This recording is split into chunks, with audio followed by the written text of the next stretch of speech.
করা যায়? আপনি আমাকে কোথায় রেখেছেন? ডাইন আউট রেস্টুরেন্টে। ওই নতুন রেস্টুরেন্টটা? জি। একটা ম্যাজিক্যাল মোমেন্টে আমি তোমাকে দেখেছি। আমার নাম্বার? রেস্টুরেন্টের কমেন্টস থেকে আপনার নাম্বারটা নিয়ে নিয়েছি। ওকে, রাখি, বাই। দেখতে কি জোশ না? এই গায়ন, এদিকে আয় তো একটু। আসি মা। তুমি দেখতে থাকো। बेदर्दी से प्यार का सहारा न मिला, सहारा न मिला। রেড কালারে তোমাকে অনেক সুন্দর লাগছে। আপনি আমাকে কিভাবে দেখলেন? আপনি আমার সামনে আসছেন না কেন? আসি নাই, তুমি তো আমাকে পারমিশন দাও নাই। আপনি কবে আমার সামনে আসবেন? যখন তুমি আমাকে পারমিশন দেবে। আর যদি কখনো পারমিশন না দেই? তাহলে আড়াল থেকে শুধু খেয়াল করে দেখো, সামনে কখনোই আসবো না। দেখা যাক। ওকে, দেখা যাক। বাবা, একটা গুড নিউজ আছে। কি গুড নিউজ? আমি মনে হয় ওই মেয়েটাকে তোমার বৌমা হিসেবে পড়াই দেবো। কোন মেয়েটা? এই যে ক্যান্ডেল লাইট ডিনার মেয়েটা?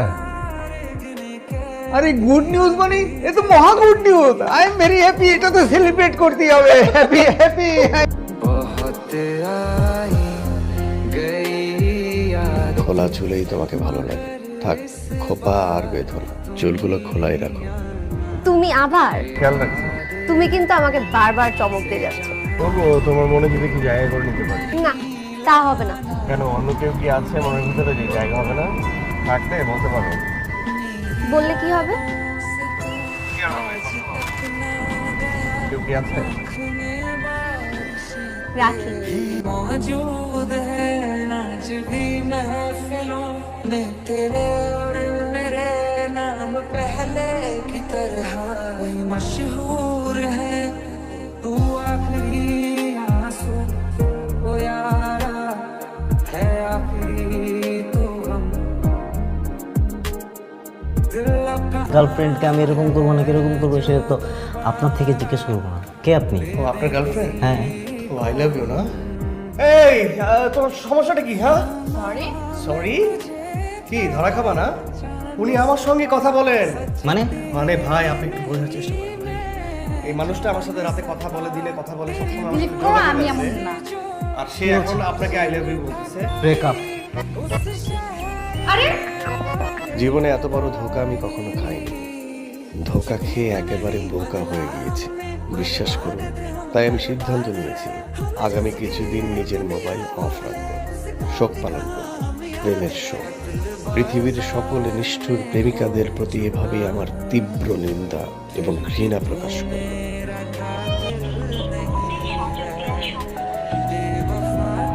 এই বেহারি লজ্জা, আপনি আমাকে আবার ফোন দিয়েছেন কেন? রবিন, কি হচ্ছে এসব? আমাকে আপনি ফোন দিবেন না। আমি এখন আপনাকে গালি গালাজ করব। তুমি কালকে আমার সাথে দেখা করবা। আমি কেন দেখা করব? আপনি শায়ান ডেফিনেটলি। তো আপনার সঙ্গেই কথা বলেছি না? হ্যাঁ। আপনি তো মৃত না। এমনি সরি, আসলে পুরো ব্যাপারটা এরকম ভাবে পেঁচিয়ে যাবে বুঝতে পারিনি। আমি আসি। হ্যাঁ, हमें प्यार अब दोबारा होना बहुत है मुश्किल। মিতুকে তার বয়ফ্রেন্ডের সঙ্গে মিলিয়ে দেওয়ার পর থেকে আমার মনে খুব শান্তি অনুভব করতে শুরু করলাম। কিন্তু সেই শান্তিও বেশিক্ষণ টিকল না, কারণ আমার বারবার সায়ানের কথা মনে পড়তে শুরু করলো। মেয়েটির কথা আমি একবারও ভাবলাম না। সায়ান আমার সাথে যেভাবে কথা বলেছে, আমি নিশ্চিত ও ইমোশনালি আমার সঙ্গে মিশে গেছে। সায়ানের ইমোশন আমাকে ক্রমশ ইমোশনাল করে দিচ্ছে। যাকে আমি এভাবে ফিল করলাম, ড্রিম দেখলাম, সে ছিল ভুল মানুষ। সে তো আমাকে ভালোবাসেনি। এসব বাদ দে, বাবা মা খুব রেগে আছে। আর তুই লন্ডন যাবি কি না? যাব, অবশ্যই যাব। সত্যি?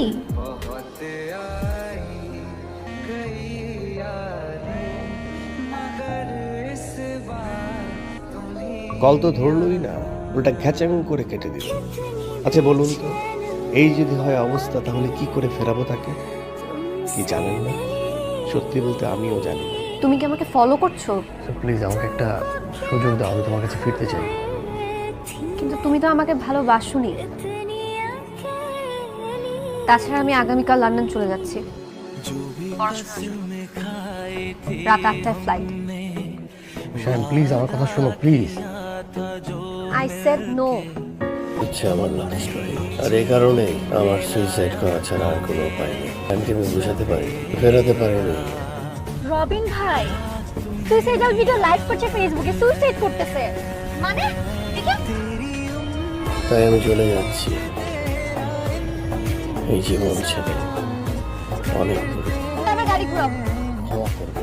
सनम हम तो सिर्फ तुमसे प्यार